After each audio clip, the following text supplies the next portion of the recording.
Hai semua, hari ini saya akan menunjukkan tata cara menggunakan aplikasi Google Site.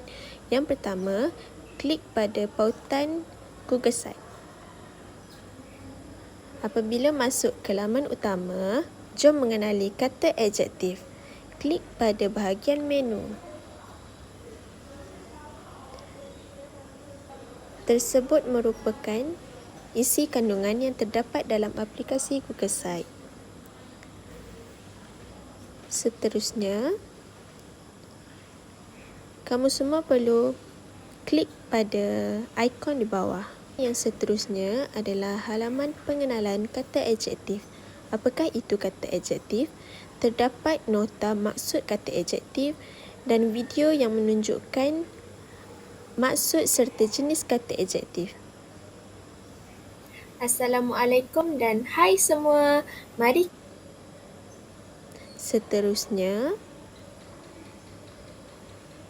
setelah membaca semua nota yang diberikan, kita perlu klik pada ikon yang bawah sekali. Halaman yang ketiga iaitu kata adjektif warna. Terdapat nota kata adjektif warna, contoh dan video penerangan.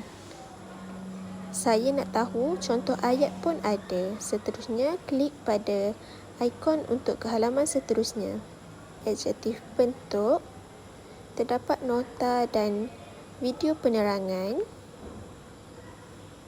beserta contoh-contoh ayat. Seterusnya, klik ikon kata adjektif perasaan. Bahagian ini terdapat nota berkenaan kata adjektif perasaan dan disertakan contoh-contohnya sekali. Murid-murid juga boleh tonton video. Seterusnya, klik pada ikon lagu pengukuhan. Di sini disediakan lagu pengukuhan. Murid boleh klik pada lagu kanak-kanak kata adjektif melalui pautan YouTube yang telah disediakan.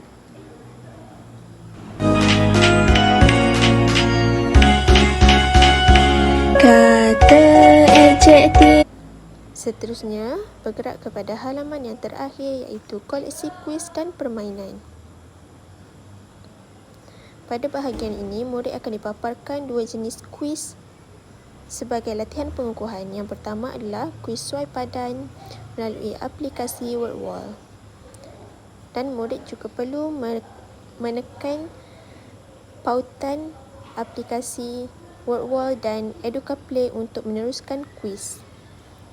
Sekian itu sahaja. Terima kasih.